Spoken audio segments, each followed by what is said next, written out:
الله.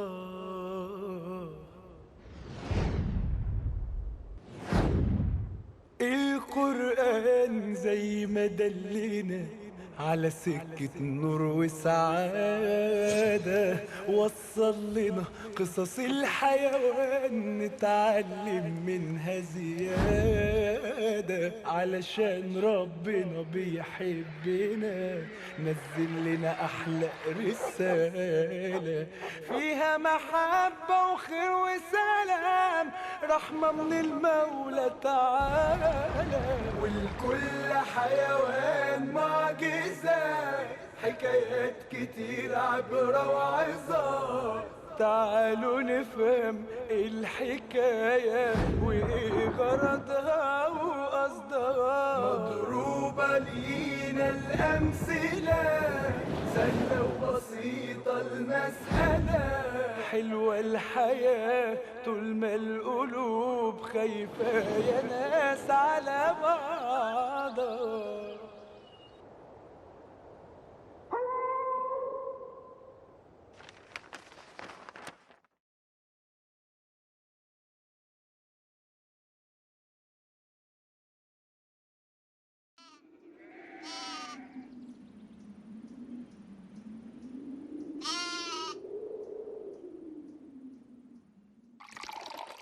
अस्सलाम वालेकुम वरहमतुल्लाहि वबरकातुहू। प्यारे कबूतरों, क्या तुम्हें मालूम है कि तुम इस दुनिया में अमन व सलामती की अलामत कब से हो? ये उस वक्त की बात है कि जब प्यारे पैगंबर नूह अलैहिस्सलाम ने अपनी एक कश्ती बनाई थी, तो आप अलैहिस्सलाम ने अपनी कौम के फरमाबरदार इंसानों के साथ साथ कुछ जानवरों और परिंदों के जोड़ों को भी उस कश्ती में सवार किया था। फिर यूं हुआ कि अल्लाह पाक की नाफरमानी करने वाले लोगों की वजह से समंदरी तूफान आया। गहरा पानी सारे नाफरमानों को निगल गया। फिर जब तूफान से बनने वाली पानी की लंबी लंबी मौजें कम होने लगी और अल्लाह का जिक्र करने से तूफान थम गया, तो एक कबूतर ने कश्ती के फर्श पर पड़ी जैतून के दरख्त की एक टहनी उठाई और एक तरफ को उड़ने लगा, और कश्ती में सवार चारों तरफ नज़र आने वाले पानी से खौफजदा लोगों को टहनी फेंक कर बताया कि करीब तरीन साहिल किस तरफ है। बस उस दिन से कबूतर को खौफ के वक्त अमन व सलामती की निशानी समझा जाने लगा।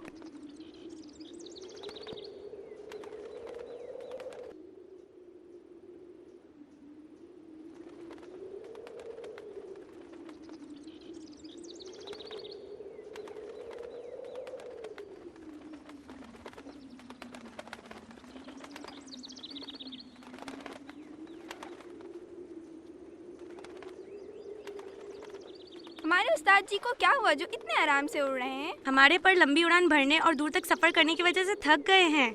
मैं बस इनको आवाज़ देने लगी हूँ कि हमारी कमज़ोरी का कुछ तो ख्याल करें। तुम ऐसा कुछ नहीं करोगी। हमारे उस्ताद तेज मिजाज के हैं और उन्हें ये बात बिल्कुल पसंद नहीं कि कोई हिम्मत हारने की बात करे। मैंने तुम दोनों की सारी बातें सुन ली हैं। जो बातें करना चाहती है वो हमसे अलग हो जाए। ये इनको क्या हो गया जो इतनी सख्ती से बात कर रहे हैं? चलो आगे चलकर नहर के पास हम थोड़ी देर आराम करेंगे। तुम सब चाहो तो पानी पी सकते हो और कुछ दाना भी चुग सकते हो, लेकिन जल्दी जल्दी।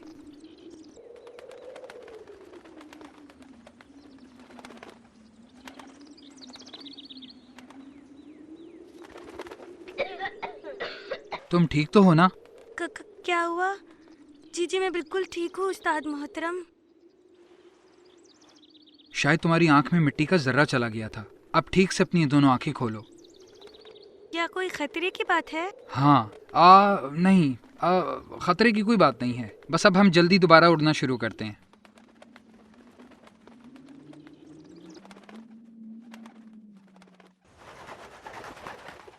मैं यहाँ से गुजर रहा था कि अचानक मैंने देखा कि तुम अकेली परेशान बैठी हो, तो मैंने कहा ये तो मेरा फ़र्ज़ है कि तुम्हारी परेशानी दूर करूँ। ये तो बस आपकी नवाजिश है मोहतरम उस्ताद। तुम्हारी आंखें अब कैसी हैं? अल्हम्दुलिल्लाह, अब ठीक है। अब बस हम चलते हैं क्योंकि तुम ठीक हो गई हो। सुभान अल्लाह। क्या मैं कुछ देर आपसे परवाज़ का फ़न सीख सकती हूँ? बिल्कुल, क्यों नहीं। तुम सवाल करो, मैं जवाब देता हूँ। मैं आपकी तरह लंबी और तेज़ उड़ान कैसे भर सकती हूँ? मोहब्बत से। मोहब्बत के ज़रिए कैसे? हाँ बिल्कुल। मुझे देखो, मुझे परवाज़ से मोहब्बत है, मुझे इस बुलंद आसमान से मोहब्बत है, और इस हवा से भी मोहब्बत है जो मुझे फ़िज़ा में थामे रखती है। مجھے بہت زیادہ خوشی ہوتی ہے جب میں اڑنے کے لیے اپنے پروں کو پھڑپھڑاتا ہوں۔ تمام تعریفیں اللہ تعالیٰ کے لیے ہیں کہ جنہوں نے مجھے پرندہ بنایا ہے۔ مجھے یہ نہیں معلوم کہ اللہ کی وہ مخلوقات جو زمین پر بستی ہیں کیسے اپنی زندگیاں گزارتی ہیں، لیکن میں یہ جانتا ہوں کہ اڑنے میں بہت مزہ ہے۔ یہ بات وہی سمجھ سکتا ہے جو اونچی اونچی پرواز کرتا ہو۔ کیا میں آپ سے عملی طور پہ اڑنا سیکھ سکتی ہوں؟ میرا مطلب ہے کہ آپ آگے آگے اڑنا اور میں پیچھے۔ نہیں، بہتر یہ ہوگا کہ تم میرے ساتھ ساتھ ہی اڑنا۔ چلو آ جاؤ۔ آپ کو آسمان اور ہوا کے علاوہ کس کس سے محبت ہے؟ مجھے ہمارے پیدا کرنے والے اللہ سے محبت ہے کہ جس نے ہمیں اس دنیا میں بھیجا، اور مجھے اللہ کے پیارے نبی ابراہیم علیہ السلام سے بھی محبت ہے۔ جب بھی کوئی میرے سامنے اللہ کے نبی کا نام لیتا ہے تو میرا بدن کانپ اٹھتا ہے اور میں اپنے پر جھکا لیتی ہوں۔ ہائے، کتنی محبت میں ان سے کر سکتی ہوں۔ ان کے دشمنوں نے ان کو آگ میں ڈال دیا، مگر ان کے دل میں اللہ کی محبت کی جو آگ سلگ رہی تھی اس کے سامنے زمین پہ لگائی گئی آگ بھی بجھ گئی۔ بھلا آگ اپنے سے بڑی آگ کو کیسے جلا سکتی تھی؟ اور پھر محبت کی آگ تو سب سے بڑی ہوتی ہے۔ مجھے آپ کی یہ باتیں سمجھ تو نہیں آئی، مگر سن کر بہت مزہ آیا۔ تمہارا نام کیا ہے؟ میرا نام شفق ہے۔ تمہیں جو میں بتاؤں وہ اپنا نام رکھ لو۔ نام بدل لوں؟ میں تمہارا نام زارا رکھتا ہوں۔ زارا؟ جب کسی اجنبی سے ہمارا نیا اور اچھا تعلق بنتا ہے تو گویا ہم ایک دوسرے کے لیے نئے نئے پیدا ہوتے ہیں، اس لیے ہم ان کے نئے نام رکھتے ہیں۔ تیز ہوا کی وجہ سے میں آپ کی بات نہیں سن پا رہی ہوں، کیا میں واپس آپ کے پاس آ سکتی ہوں؟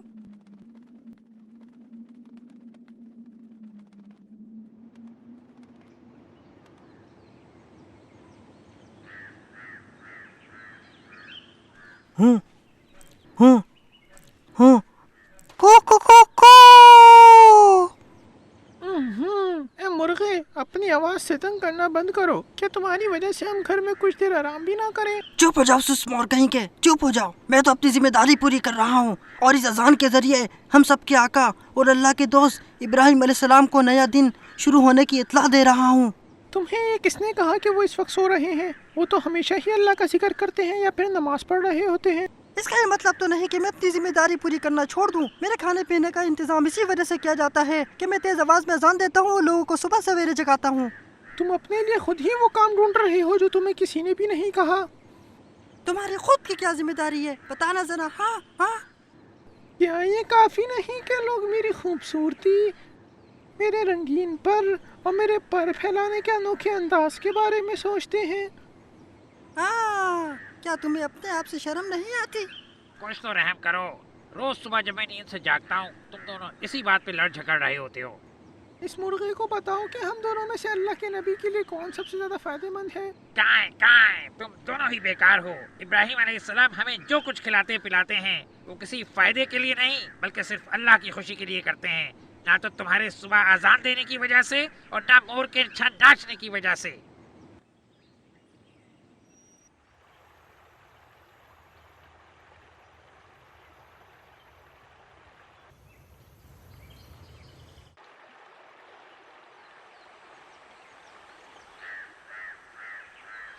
کیا آپ مجھے بتائیں گے کہ نظریہ کیا ہوتا ہے کہ میں بھی ویسی بن جاؤں؟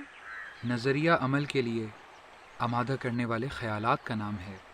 کیا فرد اپنے نظریات خود سے بتا سکتا ہے؟ بنیادی نظریہ تو اللہ رب العالمین نے قرآن کی صورت میں ان انسانوں کو برسوں قبل عطا کر دیا ہے۔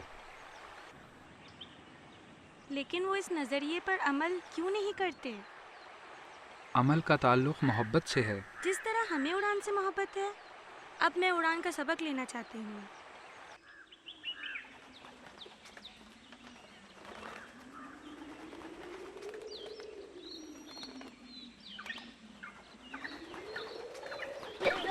کیا ہوا تمہیں؟ میرے دل میں شاید ٹھنڈک لگ گئی ہے۔ کیا آئندہ بھی محبت میں اسی طرح سے درد سہنا پڑے گا؟ ابھی تو نئی زندگی شروع ہوئی ہے۔ کتنا اچھا تھا یہ لمبا سفر، مگر اپنا گھر پھر بھی زیادہ پیارا ہے۔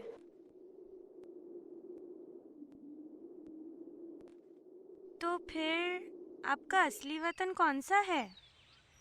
میں اپنا اصلی وطن اس جگہ کو نہیں سمجھتا جہاں میں پیدا ہوا یا جہاں اونچی اڑان کے بعد میں واپس جاتا ہوں۔ تو پھر آپ کا اصلی وطن کون سا ہے؟ میرا آدھا وطن تو میرا اپنا دل ہے اور باقی آدھا وہ فضائیں جہاں ہم اڑان بھرتے ہیں۔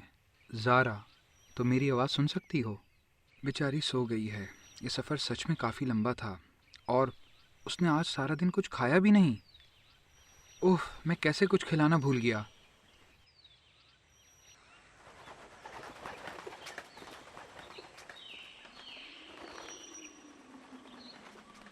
वो सारे गंदम के दाने कहाँ गए जो सूरज की रोशनी में नज़र आ रहे थे?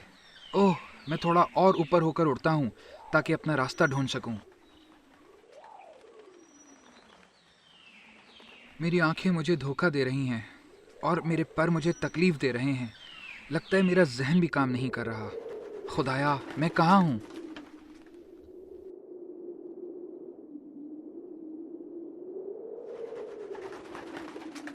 ओह, ये तो गिद्धों का इलाका है।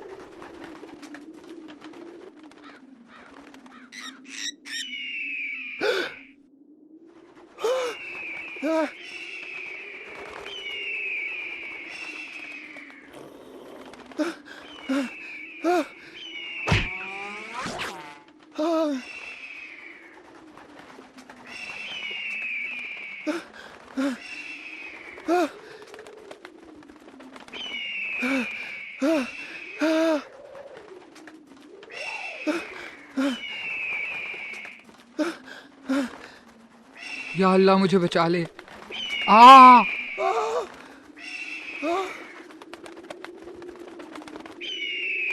अल्लाह तेरा शुक्र है, अल्लाह तेरा शुक्र है।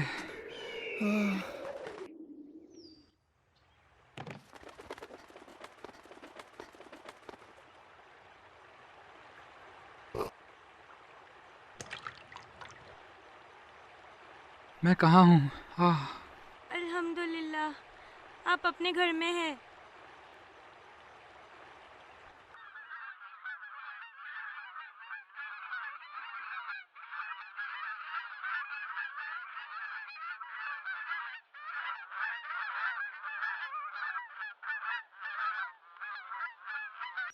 क्या बात है, आज आपके दोस्त ने रोजाना की तरह अजान नहीं दी? शायद दी हो, लेकिन तेज हवाओं की वजह से हमें आवाज ना आई हो। ऐसी क्या बात है मुर्गे, तुमने जब से एक लफ्ज भी नहीं कहा।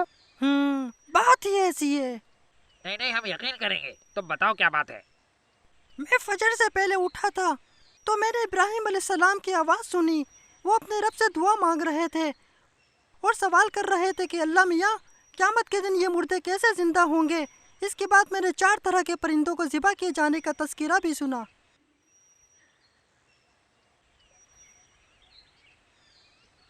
सुबह बखैर। आपके लिए खुशी की खबर है, ये देखिए। क्या है? मुझे यकीन नहीं आ रहा कि मैं 2 कबूतरों का बाप बन गया हूँ।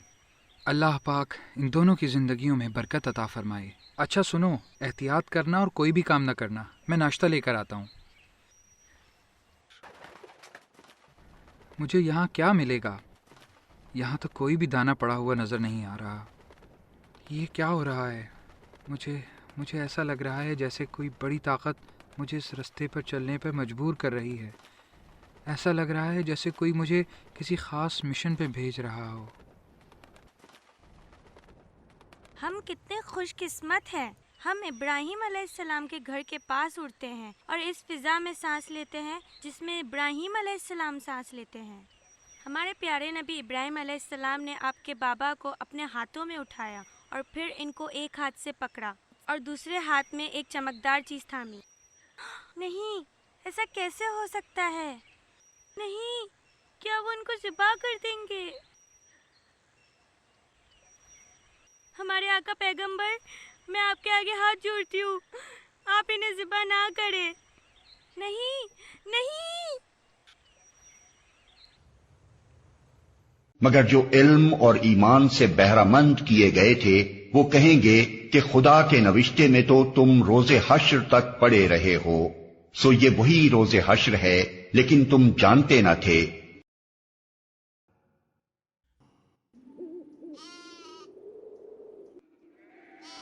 इब्राहीम अलैहिस्सलाम ने अपने परिंदों को अल्लाह के हुक्म से ज़िबा कर दिया मगर ये ज़िबा करने का हुक्म परिंदों पर जुल्म ढाना नहीं था, बल्कि ये तो उन परिंदों पर खुसूसी रहमत थी और इसका मकसद इब्राहीम अलैहिस्सलाम के दिल को इत्मीनान दिलाना था, क्योंकि अल्लाह ताला इनको ये दिखाना चाहते थे कि अल्लाह ने कायनात की मखलूक़ात को कैसे पैदा किया है। अल्लाह पाक उनको पैदा करने की निशानियाँ दिखा रहे थे और कायनात कैसे वजूद में आई और मौत के बाद क्या होगा, इसका राज समझा रहे थे। लेकिन अफसोस कि अब भी बहुत से लोग ये समझते हैं कि मरने के बाद सब कुछ ख़त्म हो जाएगा और इसके बाद कुछ भी नहीं होगा। हालांकि ये मौत तो कायनात की पैदाइश के मराहल में से एक मरहला है जो दुनिया में आने वाली हर जिंदा मखलूक के साथ पेश आने वाला है, और इसके बाद दोबारा जिंदा किए जाने का मरहला भी लाजिमन आएगा। अब कल इब्राहीम अलैहिस्सलाम के परिंदों की कहानी दोबारा शुरू करूंगा और उसे मुकम्मल करूंगा।